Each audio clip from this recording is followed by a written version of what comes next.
දේව වචනේ එසකියල් 37 වෙනි පරිච්ඡේදයේ පළවෙනි පද දෙකේ කියනවා ස්වාමින් වහන්සේගේ අත මා පිටට පැමිණ ස්වාමින් වහන්සේගේ ආත්මයෙන් මා පිටතට පමුණුවා සම භූමිය මැද සිටෙව්වේය. ඒක ඇට වලින් පිරී තිබුණේය. උන්වහන්සේ ඒවා අතරේ වට කර එහා මෙහා යන්ට මට සැලසූසේක. එවිට සම භූමියේ මතු පිට ඒවා බහුලව තිබෙනවා දුටිමි.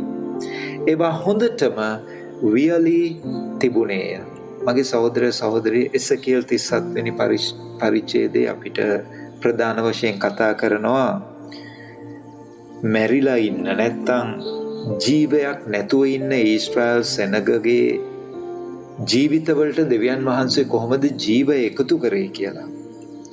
දැන් අද දවසේ අපේ ජීවිතයට මේ කොටස අදාළ වෙන විදිහ පොඩ්ඩක් අපි කල්පනා කරලා බැලුවොත් පළවෙනි පද දෙකේ අපිට මතක් කරනවා අපි උන්වහන්සේගේ ආත්මය කරන කොටගෙන හැසිරෙන මිනිසෙක් නම් දෙවියන් වහන්සේ එදා එසකියල්ව පිටතට පමුණුවලා දෙවියන් වහන්සේ පිටත తত্ত্বය එසකියල්ට පෙන්වුම් කරා.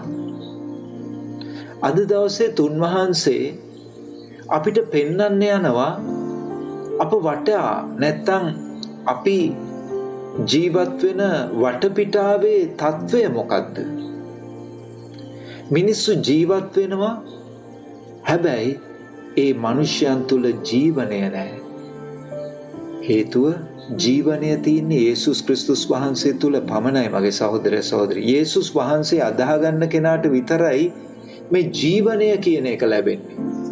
ජීවිතයක් තියෙනවා මේ කොටසේ කතා කරනවා වගේ ඒ ජීවිතේ මැරිලා ඇටකටු විතරයි. ඒවල කිසිම ප්‍රාණයක් නැහැ. මගේ සහෝදර සහෝදරිය ඔබවයි මාවයි දෙවියන් වහන්සේ පිටතට පමුණුවලා අපිට පෙන්නන මේ පින්තූරයත් එක්ක අපි මොකද්ද කරන්න යන්නේ? අපේ ජීවිතේ අපි ලබලා තියෙන ජීවනය අනිත් අයත් එක්ක අපි බෙදා ගන්න මොකද්ද ගන්න පියවර? මෙන්න මේක තමයි මගේ සහෝදර සහෝදරී දෙවියන් වහන්සේගේ වචනේ අපිට අදත් කතා කරන්නේ. ජීවනයේ අධිපති ආනන්ව අපි අඳුනගෙන තියෙනවා. ඒ යේසුස් වහන්සේ උන්වහන්සේ කිව්වා මං ආවේ ජීවනය දෙන්න. ඒක අධික ලෙස දෙන්න. අපි මැරී සිටි කල්හි උන්වහන්සේ අපිව ජීවත් කළා.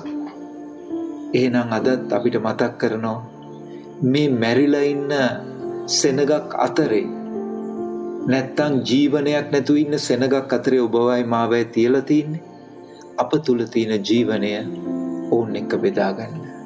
ඉතින් මගේ සහෝදර සහෝදරි අදත් ඔබට අවස්ථාවක් ලැබෙයි. අදත් මට අවස්ථාවක් ලැබෙයි ඒ ජීවනය නැතුව මැරෙන මිනිස්යන්ව උන්වහන්සේ අදත් මුණගස්සයි. ඒ අයට යේසුස් වහන්සේගේ ජීවනය නැත්තම් යේසුස් වහන්සේ වේ අයත් එක්ක අපි බෙදාගමු. මොකද අපේ වටපිටාවේ తত্ত্বය මෙන්න මේකයි. වියලි ඇටකටු වලින් පෙරිලා. ඉතින් ඒ අයට ජීවනය ප්‍රාණය ලැබෙන්නේ යේසුස් ක්‍රිස්තුස් වහන්සේ තුලින් පමණයි. ඔබට ජේසු පිටයි සුබ දවසක්.